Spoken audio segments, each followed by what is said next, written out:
Yes, welcome everyone here to the Smash Sports Show right here on Smash FM here on Lockdown Monday here in Melbourne. Of course, let's go across to our friends over in the West and, of course, speak to now the back-to-back premiers in the WAFL W. Of course, that was the Peel Thunder. And for the first time, well, not the first time they won a premiership, they won it 2 in a row, as I mentioned, but it's the first time they won it on their home ground, and they're in Mandurah. And, of course, in front of a fantastic crowd down there, of course, in the southwest. And we've got a very special guest on the show who we've actually had her on the show this time last year. Well, not quite this time last year, close enough to last year. Because her name's Ebony. She joins us right now from the Peel Thunder. Thanks, Ebony, for joining us. Thanks for having me. Being the defending champs, went straight through to the grand final pretty much. Defended that title from last year and finally doing it in front of your home crowd. How cool is that? It's very exciting to have the game played in Mandurah, very good for the Mandurah community and the club itself to raise some awareness around women's football. So, yeah, it was really exciting to be able to do that. And obviously I work down in the southwest, so I'm a teacher down there. So, you know, lots of school kids came and watched as well. So it was really, really exciting. So my question I want to ask you is, what was the difference between last year when you had to go to Joondalup to play Subiaco to this year when you play at home against Swans? What was the difference between last year's grand final and this year's grand final? There was a lot of difference between this year and last year. Obviously, we were lucky enough this year to go straight, like we won that first final and went straight through to the grand final, whereas last year we had to back that up. The other variable was COVID hit during that time. So we, instead of having 1 week off, had to have 2 weeks off. So that sort of plays some mind games with you, and you sort of have to mentally prepare for that. So that was really difficult to do and something we had to work through. Other than that, the processes were as normal. The only real thing was that we got to play in front of a home crowd, and that's something that's really exciting. And I don't think you really know the impact of playing in front of your home crowd until it's there. Now, you mentioned about that week that, you know, had to be pushed back a week due to the snap lockdown that you've had over there in WA. I guess my question is, you mentioned that it was a pretty mental, game for both yourselves and obviously your opponents and Swans, even though you had the extra week off as well. I guess, did you thought that sort of helped in your favour a little bit for the fact that you had that extra week to prepare? It's a really difficult one to sort of answer. I know it would have been quite good for Swans. They would have had the week's rest.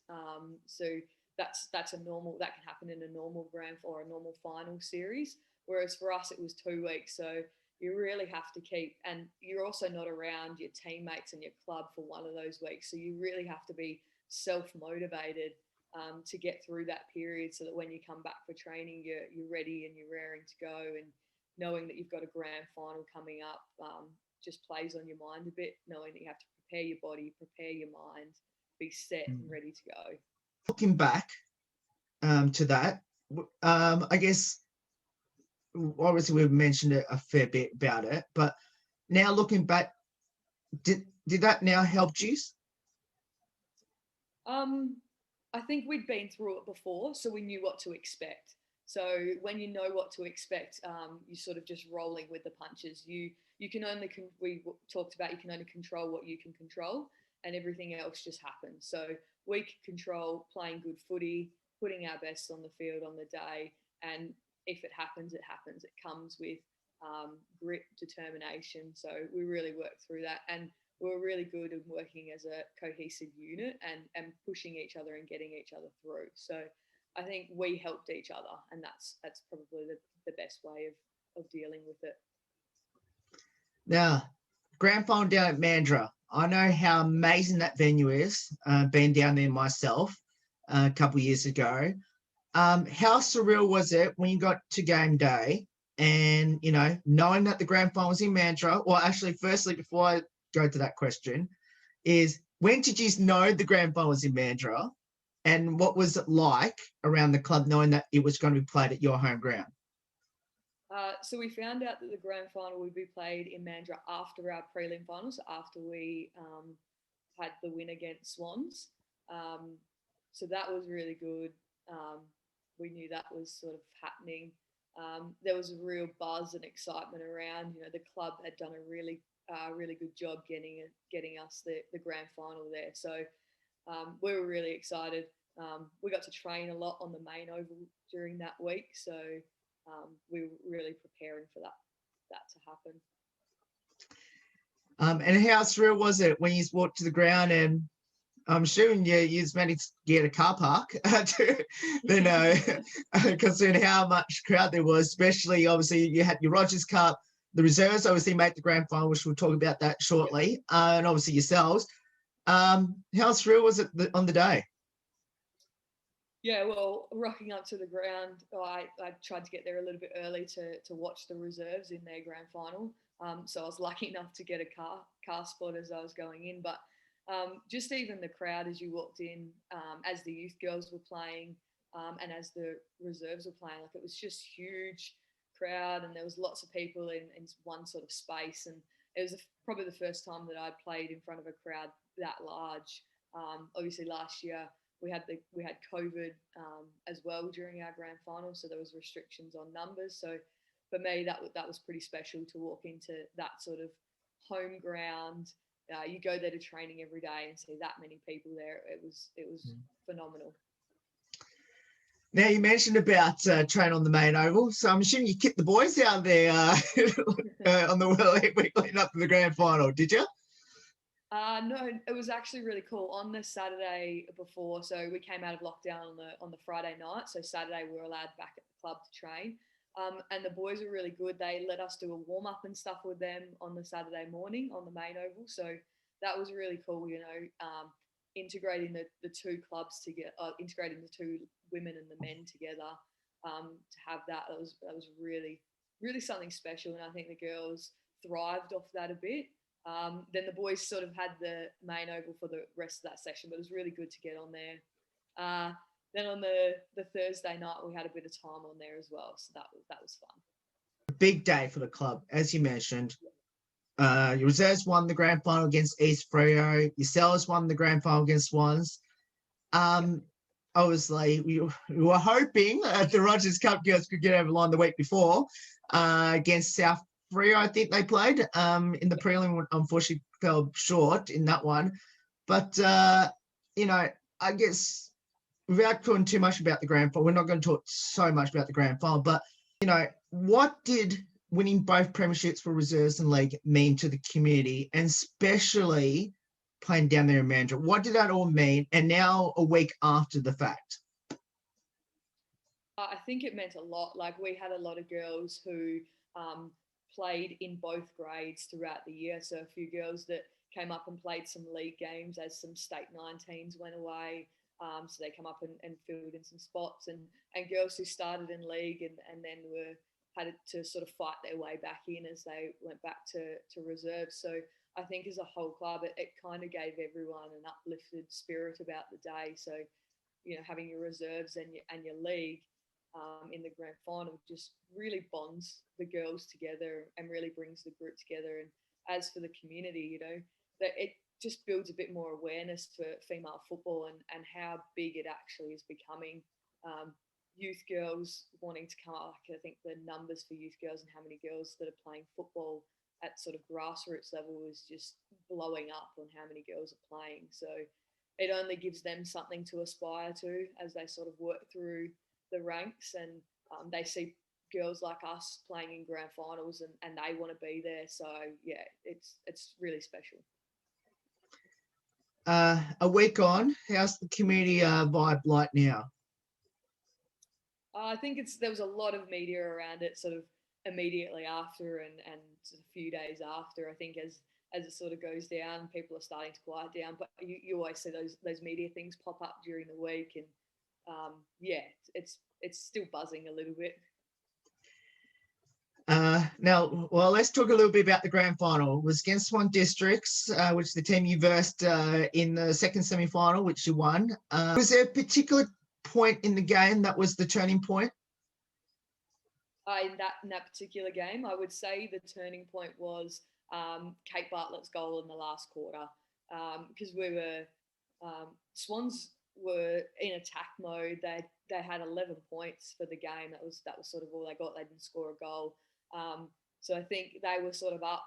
Kate Bartlett pops up in the last quarter and kicks a goal and puts us in front. And from that point, we were just determined to hang on to the win so that we could go straight through. And I remember one of the girls in the back line turning to me at the start of the game and going, "I am not losing this game. Like we're making it to the grand final this time." So everyone was pretty pumped and raring to go. And the similar thing in the grand final, what was the turning point? I think there was a few turning points. Like the first goal is always a turn. Within the first 90 seconds, we get a goal in that, and that just hypes everyone up. And you're going against the breeze, and you get that first goal, so you're already on a high from the start of the game. Then I think going into the last quarter, we were up. We weren't up by a lot, but we then kicked the first goal of that quarter, and it just gets everyone hyped up again. So, you know, they say there's moments in football that win games, but you also need to score to win games. So when you get scoreboard pressure, that really just puts down the opposition. They sort of drop their heads a bit, and I think we just lifted in those moments. Yeah. Now, of course, the star of last year, in my opinion, was Ella Roberts. Now, who turned the prelim final against East Freo and obviously the grand final against Subiaco. So my question I want to ask you this year is, number one, how did Ella go this year in the final series? And number two, who was the star player, like similar to Ella last year, in your opinion? Ella's just a workhorse. No matter if she's having a good game or a bad game, she's just going to work her absolute butt off to give what she can for the team. So yeah, she popped up in moments in the grand final that gave us something and gave us something big. Probably didn't have as a standout performance as she did last year, but that just shows the depth that we have at Peel and how we sort of work off each other. This year, it's just so difficult. We have such an even spread, and I think that's what made us so lethal this year. The back line we just don't allow goals through. I think in the 8 quarters that we played against Swans in those 2 finals, they scored 2 goals. So Correct. As a unit, we just held up well.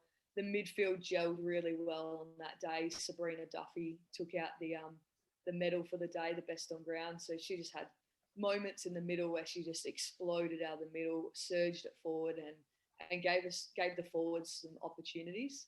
And then you always have forwards like Cuz pops up and kicks 3 goals, and Kate Bartlett that pops up and kicks 2 goals. So and you've got young girls at their feet like Aisha Wright, who's got an awesome left foot that people don't normally think that she's going to go on her left, because she handballs with her right and kicks with her left, so she's confusing. Now, one thing that you just mentioned, which I know a lot of people don't see that a lot, especially from the media side of things, and I know they really didn't mention much of it in the grand final either, which I want to put to you. Your backline was super strong, as you mentioned, only conceding 4 goals in the 2 finals this year, and especially I thought your backline last year against Subiaco was rock strong again as well, which we didn't talk about a lot last year, which I want to put to you this year. You might as well tell us the 6 players in that backline, and you might as well give them a shout out now, and especially how amazing they were in really defending hard in that back line. Yeah. I think a lot of people get caught up in football about your midfielders because they get a lot of ball, and obviously your forward liners who kick goals. But, you know, you also have to stop the opposition scoring to be able to win as well. I think backliners go a little bit underrated sometimes. Peel's backline has been strong for a good 2 years now. So down back Demi Little, who played for West Coast this year and really gained some experience through there being a lockdown defender, did a really good job. Cassie Davison, who also played at Freo and West Coast, just great intercept mark. Tanisha Anderson, just her run off halfback is crazy. Myself, I play in the back line as well. So, I try to play my role in that back line as best that I can. Back line holds up really well.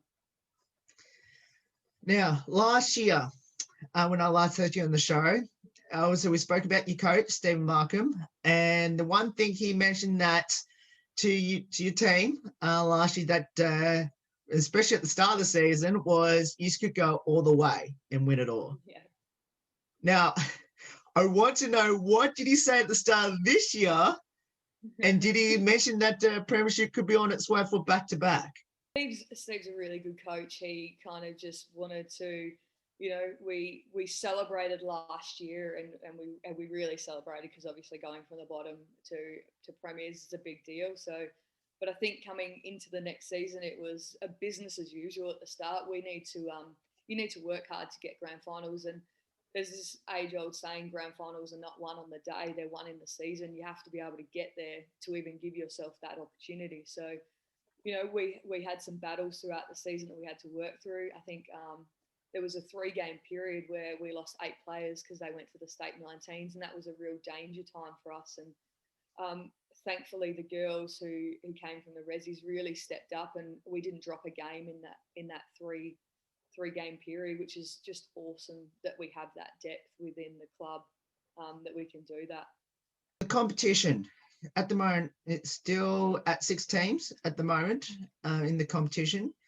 I guess, was this year stronger than last year? Because I feel that it might have dropped off a little bit from last year, especially all the stronger teams from the year before, other than yourselves. But I just felt like East Freo and Claremont and all that sort of, and Subiaco even, the team you versed in the grand final, sort of dropped off a bit this year. I don't think as many AFLW girls came back and played throughout the season, obviously because the season was pushed forward to align with the AFLW season, just so that those AFLW girls could come back if they weren't getting a game at that level and try and prove themselves, which I think is a really good initiative. They need to be able to still work on their footy so that they can push into that sort of bracket.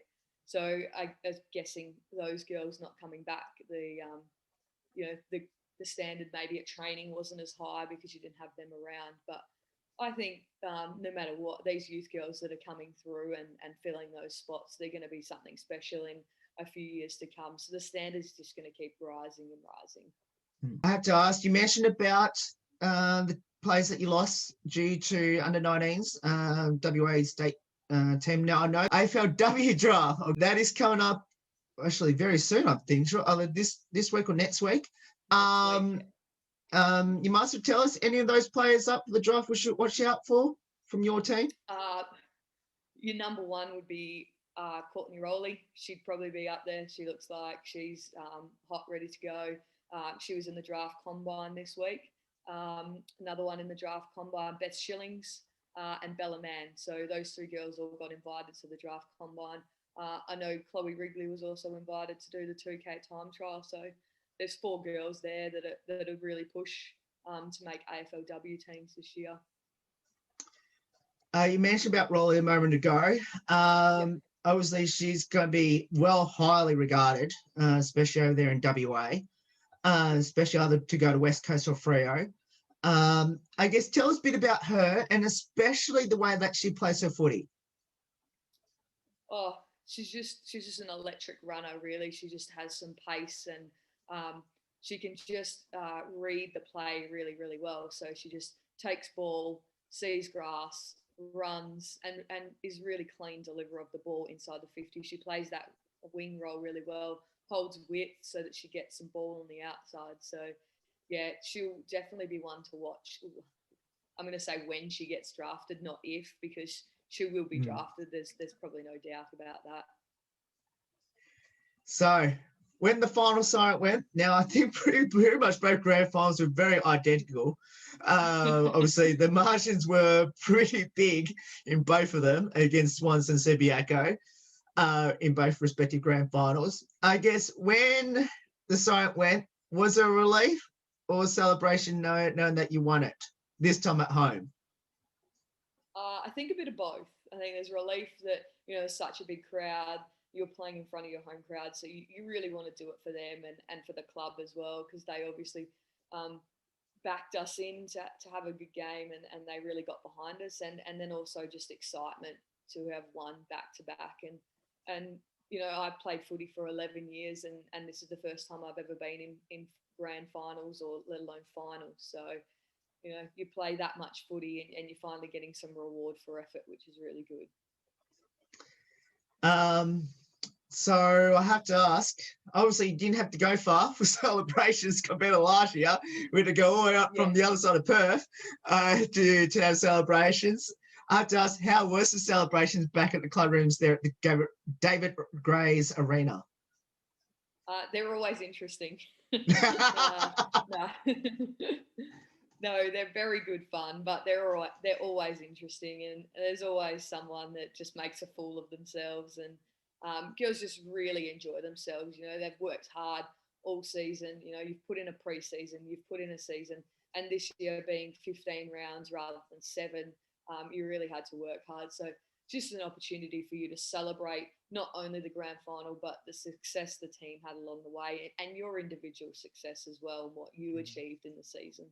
The question I asked you last year, which I'm going to ask you again this year, is that one, how long did you wear your medals around your neck for? If you actually, do you have your Premiership medal with you there now or not? Yeah, I do. I have it next to me. Would you like to show that medal now? Yeah, there it is there. There it is. Yeah. So the question I want to ask you, Ebony, is how long did you wear your medals around your neck for? And did you sleep with it? And then I'll ask the next one after that. I did wear the medal for a long time. It was probably all Sunday, rocked up on Monday to the club and wore it all day Monday. I didn't sleep with it. I know a few girls said they did have it around their neck as they slept. I've got my first day back at school tomorrow with kids, so I'll take it to school with me tomorrow. I wear it for the day, yeah. Well, you're almost just about to answer my next question. Now, now last year, you actually brought the Premiership Cup with you to school, if my memory serves me correct. Has the club allowed you to do the same thing this year? I haven't asked them that this year. We've got our awards night on Friday night, so it might be a question I ask on Friday night if I can take it to school on the Monday. Okay, let me know how that goes. Hopefully you do. Keep that tradition going. Yes. Now, also, I'm assuming you had a photo with the cup. Now, the question I want to ask you is, I know in COVID times, you're not supposed to do it, but did you drink out of it or kiss the cup? Oh, definitely both. I think every girl in the team did. There was, yeah. We haven't mentioned much about the reserves at all in this interview, but how much of a bond has it been this year with yourselves, the reserves, who had a fantastic year as well? Obviously, got fully rewarded on grand final day, but also the Rogers Cup came one game short of a grand final themselves. Yeah, I think it bonded the girls really tight. I'm lucky enough that I coach at the Rogers level as well. So it was heartbreaking to see them lose the final against South Freo. I think the positive to take from that is a lot of girls from that youth girls team were playing up in league. So there's about 5 girls in our league team that could play in that Rogers. So for them to make it that far without those 5 girls is just an outstanding effort, and they should be really proud of them. And I know that the club and the coaches are really proud of them. As for the reserves girls, they just worked hard to try and make league games, and I know they will continue next year to work hard to make it into league games. And we train together, we do everything, we do bonding sessions together. So we're really working hard to keep that tight-knit group together and making sure that we're helping each other as much as we can to be successful. About coaching the Rogers Cup girls, obviously they had a fantastic year, and I want to send my amazing wishes to the team for next year. Hopefully they can get back to the grand final in 2022. But my question is, now I'm sure you actually watched a little bit of the grand final between West Perth and South Fremantle. Now, my question I want to ask you is, considering West Perth completely blew the defending champs out, how do you think you would have gone against them, and what would you have done differently?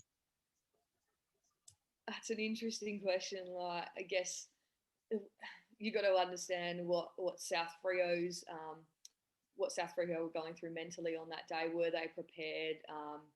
Did they individually prepare properly? Did they prepare as well as a team? I think our girls would have handled the pressure really well, and I think they would have given West Perth a run for their money for sure. They're just so determined and ready to give as much as they can. Looking at the game, because I sort of got there as about halfway through that game. Looking at the game, West Perth just have some absolutely outstanding players that play for them, and hopefully, in this either next year or in the coming years, that they can have a league team that comes up and those youth girls can filter into that league team. What does the sport of football mean to you now? Now you've won 2 premierships in a row, and especially now winning both of them with Pill. Football's always meant a lot to me. Sport in general has always meant a lot to me. I was a netballer originally. I moved to Perth and decided to play football, and ever since starting to play, I just loved every moment of it.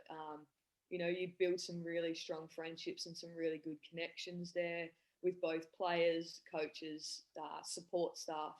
Everyone's just willing to lend a hand and give you support throughout the whole season, and you thrive off that as a player, and it means a lot. I obviously love to work hard on the football field and love to work hard in the off season, and it's everything really.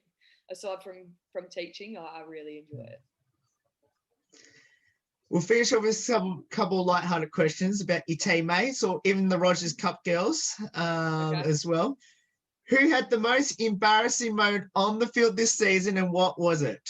I don't think anyone went the wrong way this year, so we're pretty solid on that. I do remember Greta taking a mark just sort of in the forward line on a very tight angle, and you can just see in the film or the footage, because all our games were recorded this year.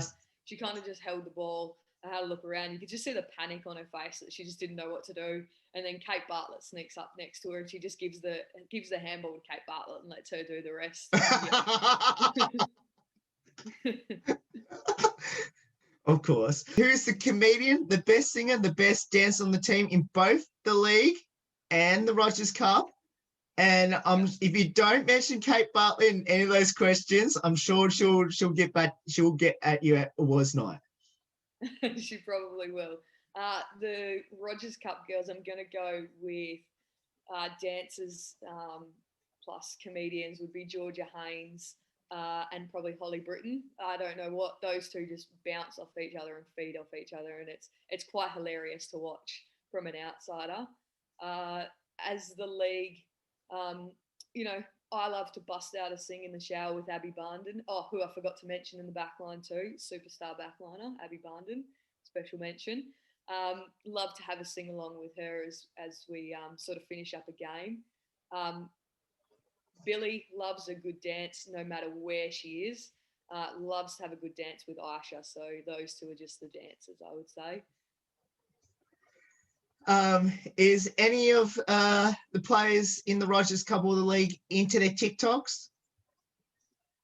I think Lauren Quay from our team loves her TikToks. I think once the grand final finished, her first thing was, let's get a TikTok. How did that go down? It was pretty funny, actually. Yeah, it was after we had our debrief from the grand final. She was like, everyone in for my TikTok. This is what we're going to do. So, yeah, she was quite funny. So was that before the selfie or after the selfie? Because I know I saw the photo with the team on a selfie. Yeah, I think that was like straight after the selfie. Yeah. Fair enough. Now, I have to ask this one as well. Any pre-game superstition or ritual? Has it changed from last year? No, it hasn't. The thing I like to do before a game is juggle. I just like to get my hand-eye coordination in, so I'll grab 3 tennis balls and I'll have a juggle. I make sure I do that. Always have a banana before game, just to sort of feel my body a little bit. I love to, as I go out into the field, I do a 2-foot tap just to get myself knowing that I'm on a footy field, and get myself grounded and centred. So they're probably my little superstitions that I do. We'll finish off with these last two as well, which is who has the best nickname in the team? Oh, I think it's got to be me, to be honest. Yeah, I think mine's probably got the best story behind it. So, yeah. Do you mind telling us where it's originated from? Yeah, so the nickname's Chippy, and I've had it for 11 years, the whole football season. Second AFLW game or AFL game that I played, I went down to pick up a ball, and a girl's come and hip and shouldered me. Her shoulder went straight into my mouth and I chipped 5 teeth. Wow. Okay. Yeah. Yeah. So ever since then, I've had the nickname Chippy. So yeah. At least it's relatable. That's a really good nickname. That's a really good one. I like that one. Yeah. Well, Ebony, thank you so much for getting up your time to join us and putting your hand up for doing this interview again for the second year in a row. And we really appreciate you giving up your time, especially to reminisce another premiership, back-to-back premierships. It's a fantastic effort to defend it. And let's hope this time next year, hopefully a three-peat. It's going to become a bit of a dynasty down there in the southwest of Perth. It's definitely what I'm hearing. Everyone's looking for the three-peat, but we'll have our off season and we'll come back into next season and we'll calm ourselves down and get ourselves in the best position that we absolutely can to try and make that happen. Thank you, Will. No worries, and that's Ebony there joins from the Peel Thunder. WAFL W champions, back-to-back champions in 2021, of course, winning their grand final at home at Mandurah by over 5 goals against Swans Districts in the grand final about a week and a half ago now. There's more on the Smash Sport Show right after this. Don't go away here on the 10th year celebration.